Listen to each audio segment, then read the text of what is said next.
Jack stared at the strange blue letter in his hands. The paper felt odd, almost alive, and the golden symbols on it shifted slightly as he moved it. He had been chosen for something called the Interstellar Exchange Program, but he couldn't remember applying for anything like that. In another part of the city, Emma was reading an identical letter while sitting in her dusty archaeology lab. Her fingers, still dirty from examining ancient pottery, left small marks on the strange paper. She smiled, thinking it was a joke from her colleagues, but then the letters began to glow. Marcus was the last to receive his letter, pulling it out of his mailbox after returning from a deep-sea diving expedition. Water dripped from his hair onto the envelope, but instead of getting wet, the paper seemed to drink the water, leaving no trace. None of them knew they were about to change how the entire galaxy viewed humans. 3 days later, they met for the first time in a plain white room.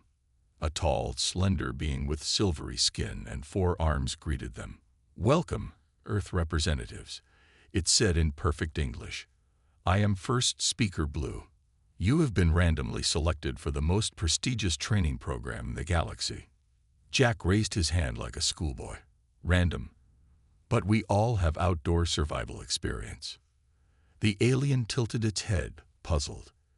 "Your experiences were not factors in selection. We simply chose 3 healthy adult humans." Emma and Marcus exchanged looks. They had just learned they weren't the only ones with adventure backgrounds. Emma had survived sandstorms while digging in the Sahara. Marcus had dealt with equipment failures at crushing depths. And Jack, well, he had climbed every major mountain on Earth. First Speaker Blue led them through a doorway that hadn't been there before. The room beyond was massive, filled with creatures of all shapes and sizes. Some floated in the air, others crawled on multiple legs, and a few seemed to phase in and out of existence. "These are your classmates at the Stellar Academy for Advanced Species Training," Blue announced. "They represent the finest specimens from 50 different worlds." A creature that looked like a cross between a tree and a crystal chandelier approached them. "Are these the new students?" it chimed melodiously. "They look so fragile." Jack tried not to feel offended. The alien was right. Compared to the armored, spiked, or energy-based beings around them, the humans looked plain and vulnerable. "Class begins tomorrow," Blue informed them. "You will be tested on survival in various environments. Do not worry. All scenarios are carefully controlled to prevent serious harm to any species." That night, in their shared quarters, the 3 humans talked. The room was comfortable by Earth standards, about 70 degrees Fahrenheit, with normal gravity and pressure. Did anyone else notice how the other aliens kept their distance? Marcus asked, unpacking his few belongings.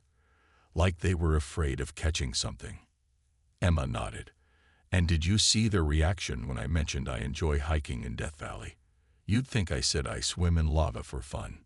Jack was looking out their window at the unfamiliar stars. "Something's not adding up. They're treating us like we're made of glass, but they also seem nervous." Little did they know, in another part of the academy, First Speaker Blue was having an urgent discussion with the Academy Council. "You brought specimens from a death world," one counselor shrieked, their luminous tentacles writhing in distress. "Earth is classified as a Category 12 hostile environment. The humans were the only species who agreed to random selection," Blue defended. "All other worlds sent their elite warriors or survival specialists. Because no sane species would send unprepared citizens to our training." Another counselor boomed. "These humans will die in the first challenge." Blue's silver skin rippled thoughtfully. "Perhaps. Or perhaps we will learn why humans have survived on a planet that would kill most spacefaring species in minutes. After all, they call Earth's conditions normal." As the council argued, Jack, Emma, and Marcus slept peacefully, dreaming of home. The room's environmental controls, set to what the Academy considered safe levels, were actually harsher than a typical Earth day. None of them noticed, just as they hadn't noticed that the other species needed protective suits just to walk the Academy's halls. Tomorrow would bring their first lesson, and the galaxy's first real glimpse at what it meant to be a Deathworlder. The first day of training began with what the Academy called basic survival scenarios. The three humans stood in their training suits, surrounded by nervous-looking aliens in heavy protective gear. Today's test is simple, the instructor, a floating blue cube, announced. You must survive in low oxygen environment level 1 for 1 hour. Jack raised his hand. What's level 1? Oxygen levels equivalent to 5,000 meters above sea level, the instructor replied. We will of course stop if anyone shows signs of distress. The humans looked at each other and tried not to smile. Jack had climbed Mount Everest twice. Emma had done research at high-altitude sites in the Andes. Even Marcus had experience with low oxygen during his deep-sea emergency training. The test chamber activated. Around them, alien students immediately activated their emergency breathing equipment. A crystalline being started flashing red in panic. Two octopus-like creatures huddled together, their tentacles changing color rapidly. Are you sure the test has started? Emma asked, doing light jumping jacks to warm up. The air feels a bit thin, but it's not bad. The instructor's blue color flickered in surprise. You can speak. Without assistance. Jack shrugged. Sure, this is like being in the mountains back home. We call it altitude training. The other aliens stared at them through their protective visors. One student, a being made of living metal, had to be evacuated when its surface started to oxidize from stress. Next test, the instructor announced after an hour, its voice shaking slightly. High temperature environment level 1. The chamber filled with hot, dry air. The temperature display showed 100 degrees Fahrenheit, 38 Celsius. Emma actually laughed. This is cooler than my last dig site, she said, while around her, alien students activated cooling systems and heat shields. Anyone want to hear about the time my water bottle boiled in Death Valley? Several aliens backed away from her in horror. Marcus wiped some sweat from his forehead, but looked comfortable. At least there's no humidity. Remember that heat wave last summer? The instructor cut the test short when one species of ice-based aliens started to melt. Final test of the day, the cube announced, now hovering closer to the ceiling, far from the humans. High pressure environment level 1. The pressure in the room increased to 2 atmospheres. Most alien students immediately engaged pressure suits or formed protective bubbles around themselves. Marcus stretched his arms. This is nothing. Try being 30 meters underwater with a faulty pressure gauge. Now that's pressure. The instructor's voice crackled over the speaker. You've experienced worse than this. Voluntarily. Well, yeah, Marcus said. It's part of dive training. Got to be ready for emergencies, you know.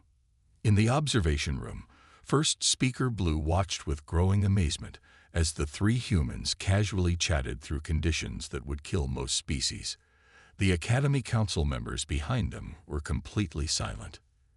Impossible, one finally whispered. They're not even using protective gear. Check their vital signs, another demanded. They must be dying. Blue brought up the medical scans. All three show slightly elevated heart rates and minor stress responses. Otherwise, they're perfectly fine. What kind of hell world did they evolve on? A counselor asked. Earth, Blue replied, where these conditions occur naturally. The humans call them weather and geography. As the day ended, the three humans walked back to their quarters, discussing dinner plans.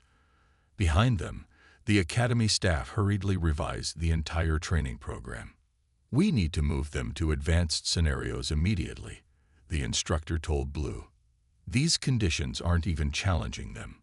Blue watched the humans through a monitor as they relaxed in their room, playing cards and joking about their easy first day. I don't think you understand, Blue replied. Those weren't just advanced scenarios we tested today. Those were the conditions they live in. What we consider survival training. They call Tuesday. The training center hummed with activity as the staff prepared harder challenges. But looking at the casualness of the humans, Blue had a feeling they hadn't even scratched the surface of what these Deathworlders could handle. News spread fast in the academy. Within a week, everyone knew about the Deathworlders, who treated extreme survival conditions like a walk in the park. Alien students would pause in the hallways to watch the three humans pass by, whispering among themselves. "Did you hear? A gas-based being bubbled to its friend. The tall one, Jack, broke the high-altitude survival record yesterday. He fell asleep during the test." Emma walked into the Academy's main training hall one morning to find a crowd of alien scientists scanning her with various devices. She had just finished her morning jog, something that had caused panic the first time the aliens saw her running for no apparent reason. "Fascinating," one scientist said, waving a glowing rod near her. "Your body is actively cooling itself through liquid secretion." "You mean sweat?" Emma asked, wiping her forehead with a towel. "Yeah, that's normal for humans. Helps us run long distances." The scientists frantically recorded her words, treating them like ancient wisdom. Marcus found himself surrounded by curious students during lunch. They watched in amazement as he ate a sandwich with his bare hands. "You just touch your food without protective barriers?" a crystal being asked, its facets gleaming with interest. "Well, yeah," Marcus replied. "Our bodies are pretty good at handling different things. Back on Earth, some people even eat super spicy food for fun." The word spicy had to be explained 6 times, and when they finally understood, 3 alien students fainted. First Speaker Blue called them to the main assessment room that afternoon. The walls were covered in charts and graphs, all showing human performance data. "Your results are unprecedented," Blue said. "You've broken 14 survival records in 7 days. The council wants to move you to the highest difficulty level." "Oh good," Jack said, looking relieved. The basic stuff was getting a bit boring. Blue's silver skin rippled with shock. "Boring? The last test involved acid rain." "Yeah, but it was weaker than the pollution we get in some Earth cities," Emma explained, though the purple color was pretty. The Academy's training systems were working overtime to create more challenging scenarios. The original year-long program had been compressed into weeks because the humans were advancing so fast. In the observation room, members of the Galactic Council watched footage of the 3 humans' performances. The video showed Jack calmly drinking water while walking through what was supposed to be a lethal radiation zone. "How are they doing this?" one counselor demanded. "Even our strongest species can't handle these conditions." Another counselor pulled up an image of Earth. "Look at their planet. Massive temperature swings, areas of extreme pressure, constant radiation from their sun, powerful gravity, corrosive atmosphere. They evolved in this." The humans had no idea about the chaos they were causing. They were too busy helping their alien classmates adapt to mild survival conditions. "Try thinking of it like swimming," Marcus explained to a group of students learning about pressure resistance. "You just need to equalize gradually." But you swim in liquid water," a gaseous being exclaimed. "For recreation." "Sure," Marcus said. "Sometimes with sharks." The explanation of what sharks were had to wait, because half the class needed immediate emotional support. Blue watched all this with growing amazement. The Academy had been created to train the galaxy's toughest species for extreme conditions. Instead, 3 randomly chosen humans were teaching everyone else how to survive. That evening, as the 3 humans played cards in their room, another activity that fascinated their classmates, voluntarily handling thin sheets of processed plant matter, they had no idea they were being discussed in every major scientific institution across the galaxy. "It's decided then," a council member told Blue. "We're reclassifying Earth. It's not just a death world, it's a forge world. And its people." The counselor looked at the humans through the monitor. "They're not survivors. They're the strongest species we've ever encountered." Blue nodded, watching Jack complain about the too perfect room temperature. And the scariest part, they don't even know it. Today's scenario is impossible, the instructor announced, its cubic form glowing red with excitement. No species has ever survived more than 10 minutes in these combined conditions. The three humans stood in their regular training suits, while their remaining alien classmates wore equipment that made them look like space tanks. Half the original class had already dropped out, claiming the training had become too extreme. The chamber will combine acid rain, triple Earth gravity, and toxic atmosphere, the instructor continued. Your goal is survival for 1 hour. Triple gravity? Jack asked, looking interested, like when I'm carrying my full climbing gear. Toxic atmosphere, Emma added, worse than Mexico City in summer. Acid rain, Marcus wondered, stronger than what we got back home in the industrial district. The instructor's glow flickered in confusion. You have these conditions on Earth. Well, not all at once usually, Emma said. Though there was that one dig site near an active volcano. The chamber activated. Immediately, the gravity tripled. 2 alien students in the back collapsed despite their powered armor. The humans just shifted their stance slightly, like they were carrying heavy backpacks. Green acid rain began falling from the ceiling. The remaining aliens activated their shield systems. Jack just pulled up his regular hood. The acid's pretty weak, he commented, catching some on his hand. About as strong as cola. Cola? A nearby alien student asked through their protective bubble. Yeah, it's a drink we have on Earth, Marcus explained. Humans drink it for fun. The alien promptly fainted. The atmosphere turned a sickly yellow color, filled with compounds that should have been lethal to organic life. Emma took a careful sniff. Hot, she said. Smells better than that time. The university cafeteria tried to make kimchi. The instructor frantically checked their readings. This is impossible. Your bodies should be dissolving. Oh, human bodies are pretty tough, Jack said casually, doing some stretches to adjust to the gravity. We've got acids inside us to digest food. Our bones can handle way more gravity than this, and our lungs filter out all sorts of stuff. More alien students began dropping out. Their protective systems, rated for extreme conditions, were struggling to keep up.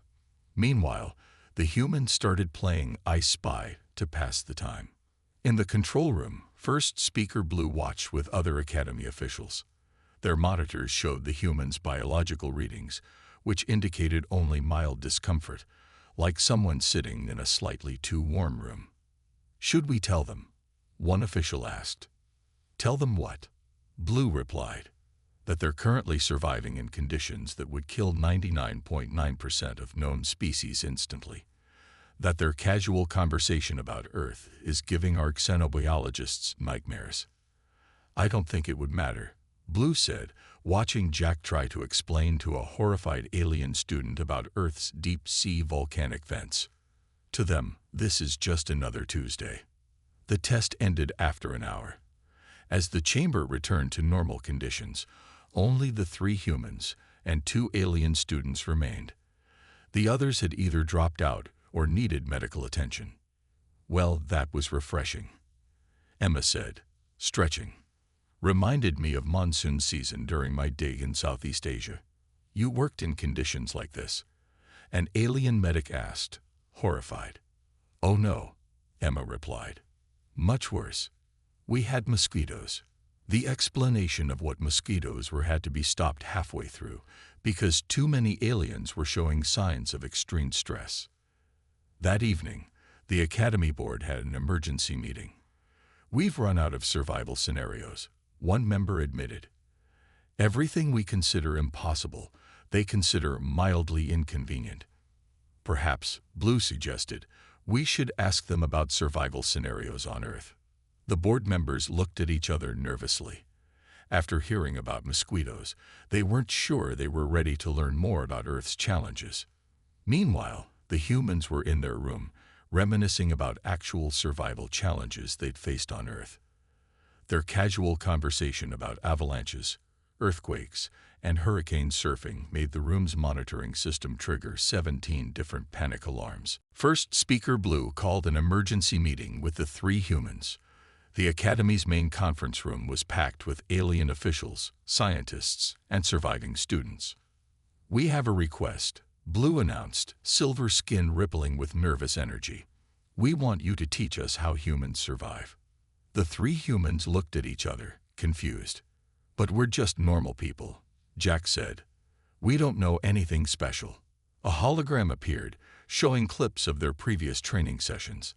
The humans watched themselves casually walking through acid storms, doing push-ups in triple gravity, and playing cards in toxic atmospheres.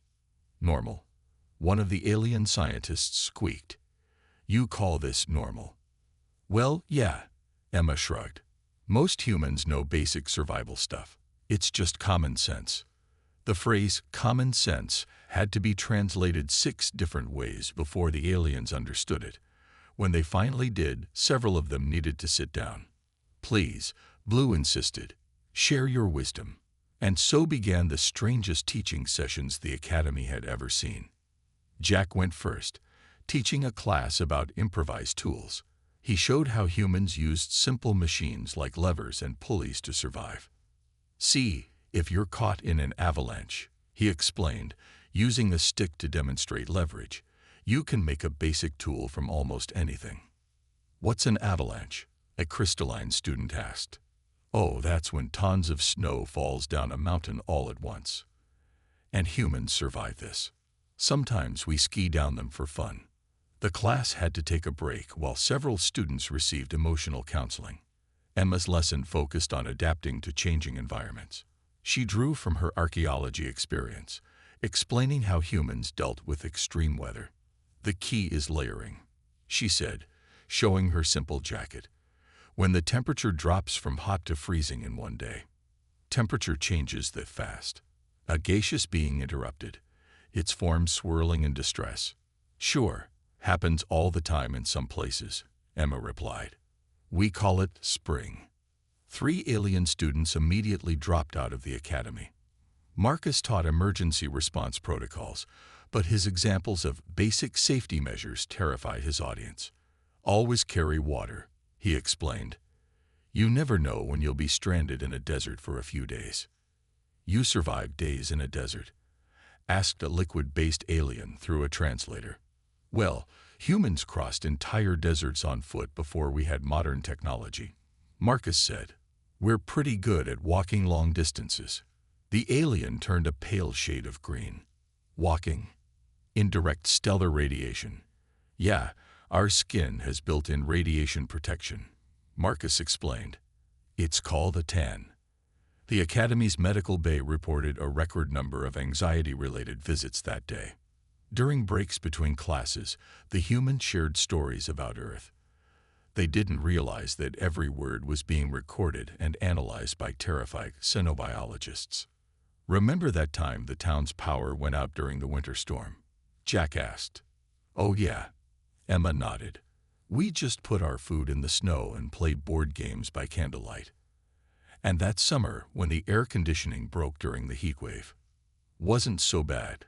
Just had to drink more water." Each casual conversation revealed new horrors about Earth's conditions. The aliens learned about earthquakes. The ground just shakes sometimes. Hurricanes, big wind with rain, and wildfires, nature's reset button. By the end of the week, the Academy had completely rewritten its survival training manual. Most of it now consisted of warnings about Earth and its terrifying inhabitants who treated lethal conditions as minor inconveniences. First, Speaker Blue watched the humans demonstrate how to make fire. "We trapped tiny explosions in a controlled space," to a thoroughly traumatized class. Perhaps, Blue mused, we should have asked them to teach us their most important survival skill. "What's that?" an assistant asked. "How they stay so calm about living on a death world." The humans, meanwhile, were planning a camping trip after graduation. Their casual discussion about roughing it in the wilderness caused the Academy's threat assessment system to crash 3 times. The Academy's alarms blared in the middle of the night, Red lights flashed through every corridor as emergency messages scrolled across the walls in multiple languages. "This is not a drill," a computerized voice announced. "Multiple system failures detected. Environmental controls failing. All students proceed to emergency shelters immediately." Jack woke up first, already alert. Years of mountain climbing had taught him to wake up quickly in emergencies. Emma and Marcus were right behind him, their survival instincts kicking in. "Power's failing," Marcus noted, seeing the flickering lights. "Temperatures dropping too. Just like that winter blackout back home," Emma said, quickly putting on her boots. "Let's move." They stepped into the hallway to find chaos. Alien students were panicking, their protective equipment malfunctioning without power. The Academy's backup systems were failing one by one. "The shelter's environmental systems are down," someone shouted. "We can't survive in there." Jack looked at his fellow humans. They nodded, understanding passing between them without words. "Everyone listen up." Jack's voice cut through the panic. "We've handled situations like this before. Follow our lead." The aliens, desperate for help, actually stopped panicking to listen. These humans had survived everything the Academy had thrown at them. Maybe they could survive this too. "First rule of Earth emergencies," Emma announced. "Stay calm and work together." "Marcus, what's our situation?" Marcus was already checking the Academy's systems through a flickering terminal. "Main power's dead. Backup generators failed. Environmental systems are shutting down section by section. We've got about an hour before conditions become lethal for most species here." Just like that deep-sea research station accident, he added to his fellow humans. "Remember the protocols." The humans quickly divided up tasks.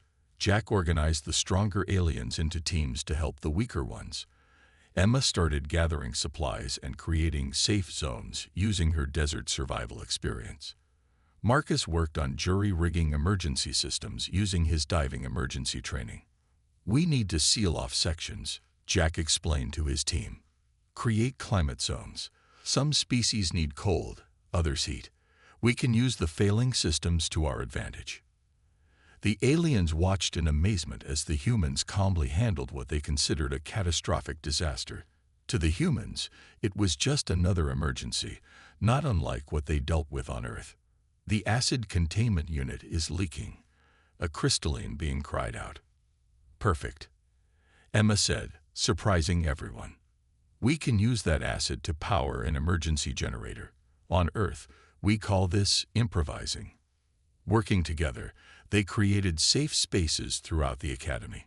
Jack taught the aliens how to create emergency shelters using available materials. Emma showed them how to conserve energy and share resources. Marcus rigged up basic life support systems using damaged equipment. "How are you so calm?" a gaseous alien asked as Jack helped secure their containment suit. "This is nothing," Jack replied. "You should see Earth during natural disasters. This one time, during a tornado." "Please," the alien interrupted. "No more Earth stories. They give me anxiety." First Speaker Blue found them 4 hours later, when the main rescue ships finally arrived. The Academy's central hall had been transformed into a survival camp that would have looked right at home after an Earth disaster. Different species were grouped based on their environmental needs. Makeshift barriers created climate zones. Improvised power systems kept essential services running. And in the middle of it all, 3 humans were teaching aliens how to play cards to keep morale up. "Impossible," the rescue team leader whispered. "The conditions in here should have killed everyone." Blue's silver skin rippled with what might have been pride. "You don't understand. These are humans. To them, this was just an inconvenience. An average Tuesday, as they say." As the rescue ships began evacuating students, the humans started helping with cleanup, treating it like a normal day's work. "You know," Marcus said to his fellow humans, "this reminds me of that time the whole city lost power during the earthquake-hurricane combo." Several nearby aliens pretended they hadn't heard that. They had learned that when humans started sharing Earth stories, It was better not to listen, for their own sanity. 1 month after the crisis, the Galactic Council called a special meeting. The Grand Chamber was filled with representatives from hundreds of worlds. At the center stood 3 humans, looking slightly uncomfortable in their formal uniforms. "We are here today," the council leader announced, "to officially change how the galaxy views Earth and its people." Jack, Emma, and Marcus stood quietly, trying not to fidget. They still didn't understand why everyone was making such a big deal about everything. First, the council leader continued, "Earth is no longer classified as just a death world. It is now designated as a forge world, a planet that creates uniquely capable species through its extreme conditions." Emma leaned over to Jack. "Our planet's not that bad, right? I mean, sure, we have earthquakes, volcanoes, storms, floods, and winters," Jack whispered back. "But that's just normal stuff."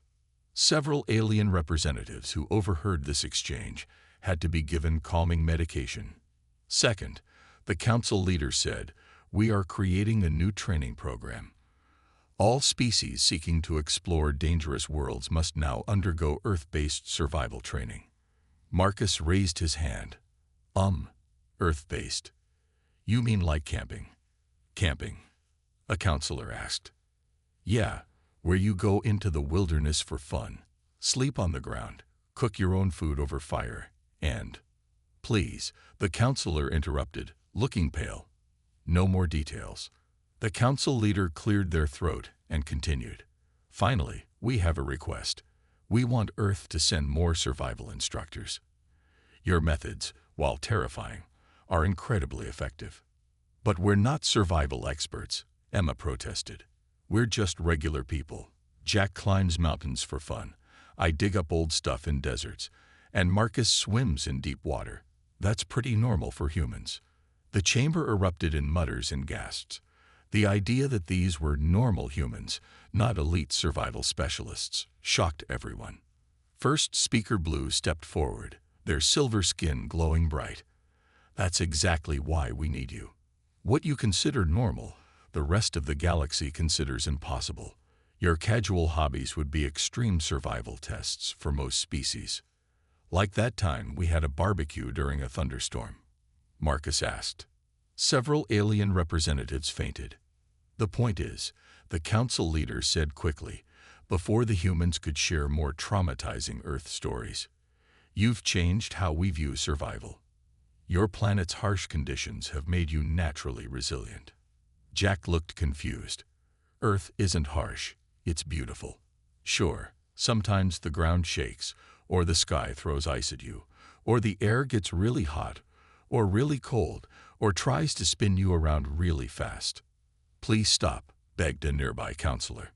The ceremony concluded with the humans receiving special medals, though they weren't quite sure why. To them, they hadn't done anything special. They'd just handled things the way any human would. Later, in their quarters, they packed for their return to Earth. The Academy had given them special communicators to stay in touch and help develop new training programs. "You know what's funny?" Emma said, carefully packing her regular hiking boots, the ones that had survived acid rain, lava fields, and flash floods. "We came here to learn survival skills. And instead, we taught them." Marcus laughed. "Though I still don't get why they're so scared of everything." "Maybe we should invite them to Earth," Jack suggested. "Show them it's not so bad." The room's monitoring system immediately triggered every alarm in the building. First Speaker Blue, watching from the control room, quickly shut off the alarms. They had learned that when humans suggested something not so bad, it usually meant something terrifying to everyone else. "They're going home," an assistant noted. "Yes," Blue replied, watching the 3 humans casually discuss future camping trips that sounded like survival horror scenarios. "Back to their death world, where they'll probably do more incredibly dangerous things for fun." "Should we warn them about the dangers?" Blue's silver skin rippled with amusement. "Warn Deathworlders about danger. They invented danger. And the scariest part, they call it everyday life."